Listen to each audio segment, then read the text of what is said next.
Hey, what's going on, guys? With me, Damon Baker. Finally a pleasure to meet you in person. You too, man. Appreciate it. So Damon here is the lead contact at Nintendo for indie developers. Am I quoting that right? Or Kind of. We've got a big team that's handling all content over there, but I look after all marketing and communications for all third-party content within Nintendo. or whether it's indie or not. Indie. Yeah, publisher, you know, all the announcements we made about Skylanders and the Amiibo functionality and Bowser and Donkey Kong in there, and then also all of the Nindies at Home program that we just launched on Monday. So we've got our hands in lots of pots. So that's amazing. Can you give us a little bit more details of that? So myself, I've been here at the show floor, so I think the people at home have a better understanding of what the what's happening at home. But what's the details of that? You guys put together a indie bundle, right, for E3? I'll let you. Yeah, basically we created this limited time only program where we are featuring 9 different Nindy titles. Yeah. And this is kind of like early access to this content. Some of these titles, they're all in production still, and some of them aren't even coming out until towards the end of the year. So for this 1 week of E3, I think it expires first thing in the morning on Monday, then anybody with a Wii U can actually go into the eShop and download these exclusive demos and check out all of this great content. And at the same time, anybody that downloads a demo, it's actually good for like 15% off of the full version respective game when it comes out. So there's really no excuse not to go and download every single one of those demos because you get a discount on those games afterwards. Sure, and it's free, so it's free. That's the best word. But it's also just such a great variety of content as well. It's like all sorts of different genres and different gameplay styles, and you know, we've got exclusive content in there in terms of games like Runbow and Mutant Mud's Super Deluxe, Typo Man. We just announced that's exclusive to Wii U as well. So you're getting early access to these types of exclusive experiences. But then we also have multi-platform games that are in there that we just think are super cool, and we want people to go and check them out and how they play on Wii U as well. So some really cool stuff in there. great. And we saw in the digital event, usually we see an indie reel most years, but that was lacking this year. Is that because this is kind of a new strategy that you're looking at, just instead of showing, you know, a bunch of indies in a very short amount of time, it's like, well, here are the games, go try them out. Is that the new strategy? Or a little bit. I think we were very strategic in the overall E3 messaging this year, and I think the timing worked out really well because you know, we started E3 activities like with the Nintendo World Championships on Sunday. And that was a ton of hype and a ton of activity. And then we have the digital event that's on Tuesday. So to be able to actually put in the Nindies at Home program in the middle and keep that cadence of announcements and activities going throughout E3, we felt really strongly that that was a great opportunity to really boost the awareness for these great indies and this great content.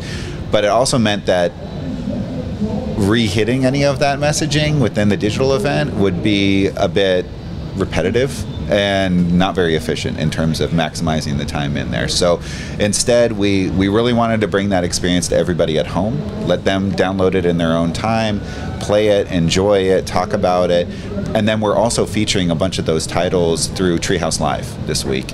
So a number of those things like Runbow, Typo Man, Mutant Mud Super Deluxe, I mentioned all of those. They're all going to be in Treehouse Live. So you not only see the gameplay, but you actually hear from the developers themselves and get a bit of insight into their creative process and how they brought it all to fruition.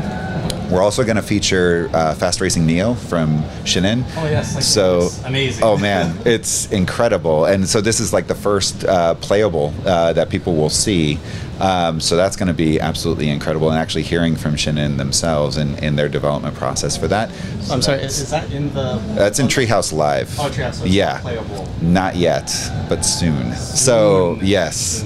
It will be coming soon, but so far screenshots have been made available. I think they just released a trailer, but to actually see the game running, people are going to be blown away. So on top of that, we also, exclusive to Treehouse Live, we're actually showing SteamWorld Heist on 3DS. Oh, yes. So that'll be the first time people will see that on that platform. They actually have announced that it's debuting first on Nintendo 3DS before any other platform. So we're really proud to be working with Image and Form and showcasing that, and people will be able to see all of that footage as well. So it'll be really cool. Oh, cool. I'm really looking forward. Fast Racing Neo and great titles coming along. So if we look at a lot of the indie scene on non-Nintendo platforms, we see a lot of times that in the summer we get these massive sales where you're seeing a lot of great indie games coming at a good value. Would Nintendo be looking at doing something similar? So we saw this great kind of opportunity this week to try out some indie games. Can we expect anything in the summer, like as kind of everyone's out of school, they want to try a whole bunch of new games? Is there any plans for that? Nothing to announce right now, but we're always looking at different types of promotions that we can do and how we can collaborate with our development partners on unique or different types of tactics. So, most recently on an individual basis, we worked with Clay Entertainment for the buy one get one free promotion for Don't Starve on Wii U. We've already announced that we're going to be working with Renegade Kid to do cross-buy for both the Wii U and 3DS versions of Mutant Mudds. So we've got some cool stuff in the lineup. We've also done things in the past like the Super Indie sales, where they're primarily driven by like one developer. So the last one we did was really driven by Drinkbox, and they went out there and we helped amplify that and promote it. But they did a conditional sale where if you owned or purchased one of the participating titles, you got 60% off all the rest of them. So there are different unique things.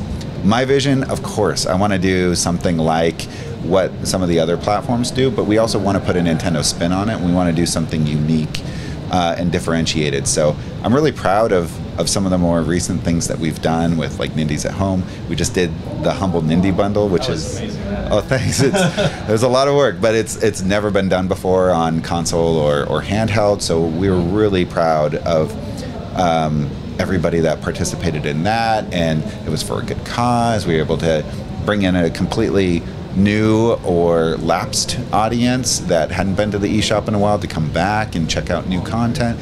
So everybody benefited from it. It was a really good experience. So we're continuing to look outside of the box on how we do things differently than maybe nobody else is, and making sure that in the end it's the Nindy developers and all of that indie content that's getting the attention that it deserves. Right. Now on the Indie Humble Bundle, I know you guys got a lot of hate from people outside of North America because it was exclusively to the American market to get the Humble Bundle deal.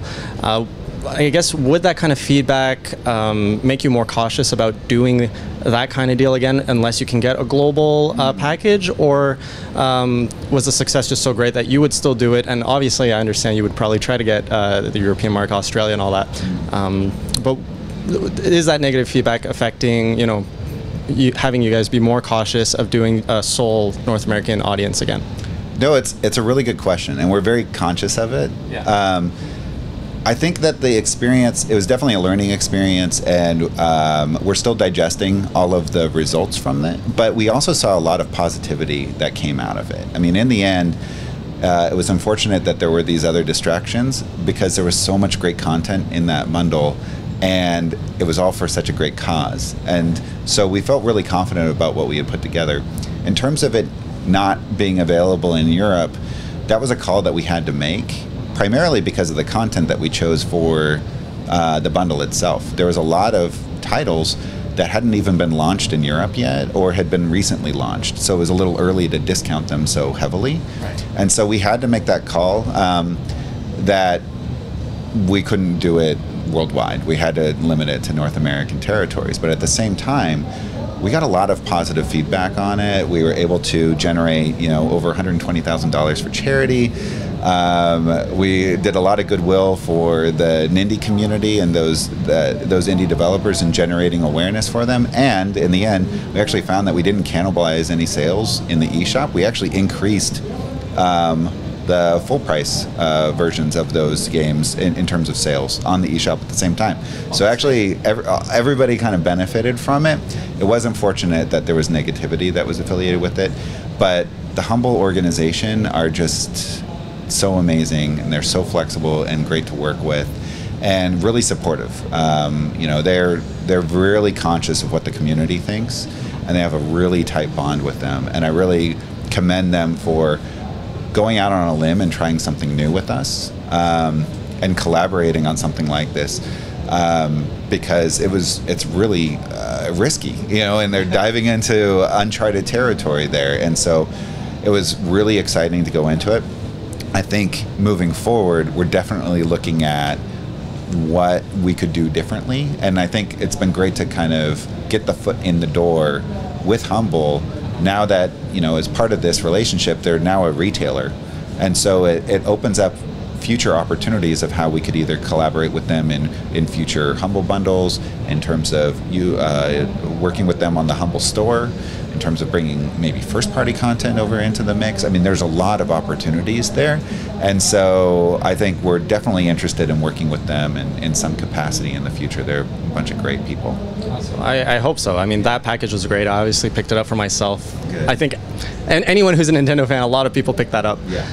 Now, on the indie scene, the Wii U, my whole show started with the huge surge that happened last year with indies coming to the Wii U. Right. And we've just been seeing that environment just grow. A lot of good quality games, like you say. You have Rumbo, Mutant Mud Super Challenge, SteamWorld Heist coming, just a lot of good games. Do you feel that, is that momentum still growing on your end? Do you see it just building up more? And with the new 3DS getting Unity now, are we going to kind of see that move over to the 3DS platform? Are we going to see more? Are you seeing more indies coming over to that? So a couple of questions that I have to answer in there. So I think first off, yes, it's definitely growing and expanding. We're getting tons of developer support these days, and I think having tools like Unity available is making it easier and more accessible to bring that content over. I think what's also really cool is you're now seeing titles and developers that have brought content over to other platforms first that are now making their way over to the Wii U. They're becoming more familiar with the development environment and what it is that we offer and how we collaborate with them and help promote them. And so now we're starting to see some of this great content like Don't Starve, like Octodad, like Race to the Sun, that's now making its way over to our platforms as well. And that's a great foundation to begin with, so that we can ensure that we're getting the rest of their content in the future as well. And then in terms of Unity support, it's really exciting that it's coming to new 3DS. I can't make any announcements about the other 3DS family of platforms, but we're really close to launching it on new Nintendo 3DS. And so we hope to have those tools made available very, very soon. I would love to see some Unity content even coming out on new 3DS by the end of the year. Fingers crossed. But it also opens up another opportunity for these developers where either they're experienced in Unity and they can bring their content simultaneously to both platforms, or you can bring ports of existing Unity content on Wii U and bring that over to the 3DS or new 3DS to allow for cross-buy opportunities or for a huge install base to actually get more exposure to your content. So really cool opportunities moving forward for the indie development community. Okay, and the last question I have for you today, this is kind of a big one, but a lot of Nintendo fans, we feel that the third parties obviously have kind of left the Wii U in the dark, or Nintendo in general, and a lot of people are saying, well, the indie scene is what's going to be, like, who needs third parties when you've got indie games with Nintendo first party? Yeah. So my question is, would Nintendo start, so far indie games have been kind of bundled together as these are the indie scene, but will we ever see maybe those indie games kind of shining a little bit more in kind of that third party light in terms of the marketing, like where you actually seeing, I saw a little bit of that last year with Affordable Space Adventure was right there next to the first party titles and the here's what's coming next. Yeah. Absolutely. I mean, that's my job, to put it simply.